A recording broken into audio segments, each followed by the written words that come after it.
ಮಾಧ್ಯಮ ಹೇಳಿಕೆ ಬಿಡುಗಡೆ ಮಾಡಿರುವ ಪೇಜಾವರ ಶ್ರೀ ವಿಶ್ವಪ್ರಸನ್ನ ತೀರ್ಥ ಶ್ರೀಪಾದರು ಉತ್ತರ ಪ್ರದೇಶ ಪ್ರಯಾಗ್ರಾಜ್ನ ಪವಿತ್ರ ತ್ರಿವೇಣಿ ಸಂಗಮದಲ್ಲಿ 144 ವರ್ಷಗಳಿಗೊಮ್ಮೆ ನಡೆಯುತ್ತಿರುವ ಮಹಾಕುಂಭಮೇಳದ ಸಂಪೂರ್ಣ ಯಶಸ್ಸಿಗಾಗಿ ನಾಡಿನ ಸಮಸ್ತ ಸಾಧು ಸಂತರು ಹಾಗೂ ಪ್ರತಿ ಮನೆ ಮಂದಿರಗಳಲ್ಲಿ ಸಮಸ್ತ ಹಿಂದೂ ಸಮಾಜ ದೇವರ ಮುಂದೆ ದೀಪ ಬೆಳಗಿ ಪ್ರಾರ್ಥಿಸಬೇಕು ಎಂದು ಅಪೇಕ್ಷಿಸಿದ್ದಾರೆ.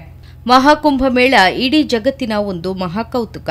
ಪ್ರಪಂಚದ ಅತಿ ದೊಡ್ಡ ಧಾರ್ಮಿಕ ಮೇಳವಾಗಿದೆ. ತ್ರಿವೇಣಿ ಸಂಗಮದಲ್ಲಿ ಪವಿತ್ರ ಸ್ನಾನವನ್ನ ಉದ್ದೇಶವಾಗಿಟ್ಟುಕೊಂಡು ದೇಶ ವಿದೇಶಗಳಿಂದ ಕೋಟ್ಯಾಂತರ ಸನಾತನ ಧರ್ಮೀಯರು ಅತ್ಯಂತ ಧರ್ಮ ಶ್ರದ್ಧೆಯಿಂದ ಭಾಗವಹಿಸುತ್ತಿದ್ದಾರೆ. ನಮ್ಮ ಆಯುರ್ಮಾನದಲ್ಲಿ ಇದು ಘಟಿಸುತ್ತಿದೆ ಎನ್ನುವುದೇ ಸಮಸ್ತ ಭಾರತೀಯರಿಗೆ ದೊಡ್ಡ ಹೆಮ್ಮೆಯಾಗಿದೆ ಎಂದರು. 40 ದಿನಗಳ ಈ ಉತ್ಸವದ ಅದ್ಭುತ ಯಶಸ್ಸಿಗಾಗಿ ಗಣ್ಯಾತಿ ಗಣ್ಯರಿಂದ ಕಾರ್ಮಿಕರವರೆಗೆ ಲಕ್ಷಾಂತರ ಜನ ಹಗಲಿರುಳು ಶ್ರಮಿಸುತ್ತಿದ್ದಾರೆ. ಸುಮಾರು 50 ಕೋಟಿಯಷ್ಟು ಜನ ಭಾಗವಹಿಸುತ್ತಾರೆ. ಇದರ ಯಶಸ್ಸು ಒಂದು ಮಹಾ ಸವಾಲು. ಮನುಷ್ಯ ಪ್ರಯತ್ನ ಮತ್ತು ಭಗವಂತನ ಅನುಗ್ರಹದಿಂದ ಈ ಮಹೋತ್ಸವ ಯಾರೊಬ್ಬರಿಗೂ ಯಾವೊಂದು ರೀತಿಯ ತೊಂದರೆ, ವಿಘ್ನ, ಹಾನಿಗಳು ಇಲ್ಲದೆ ಯಶಸ್ವಿಯಾಗಬೇಕು. ಆ ಯಶಸ್ಸಿನಿಂದ ಇಡೀ ದೇಶದಲ್ಲಿ ಶಾಂತಿ, ಸುಭಿಕ್ಷೆ, ಸುರಕ್ಷೆ, ಸಮೃದ್ಧಿಗಳು ನೆಲೆಯಾಗಬೇಕು. ಇದಕ್ಕಾಗಿ ದೇವರಲ್ಲಿ ಪ್ರಾರ್ಥಿಸುವುದು ಸಮಸ್ತ ಹಿಂದೂಗಳಿಗೂ ಒಂದು ಪವಿತ್ರ ಕರ್ತವ್ಯವಾಗಿದೆ ಎಂದರು. ಇತಿಹಾಸದ ಘಟನೆಗಳೆಲ್ಲ ಅದು ನೈಜ ಎಷ್ಟು ಅನ್ನೋದಕ್ಕೆ ಇದು ಪ್ರಬಲ ಸಾಕ್ಷಿಯಾಗಿ ನಿಲ್ತಾ ಇದೆ.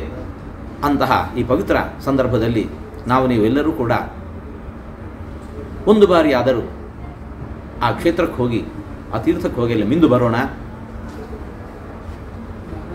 ನೈತಿಕವಾಗಿ ಅಂತೂ ನಾವೆಲ್ಲರೂ ಕೂಡ ಆ ಸಂದರ್ಭದಲ್ಲಿ ನಮ್ಮನ್ನು ನಾವು ಮಾನಸಿಕವಾಗಿ, ಹಾರ್ದಿಕವಾಗಿ ಜೋಡಿಸಿಕೊಳ್ಳೋಣ.